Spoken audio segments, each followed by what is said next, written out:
மானம் குறையும் இன்னு மாசு படியும் இன்னு வீணா கதை முடிஞ்சு போச்சு.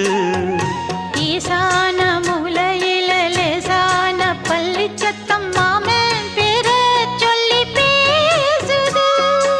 ஆறாத சோகந்தன்ன தீராம சேர்த்து வச்சு ஊரும் சேர்ந்து என்ன ஏசுது.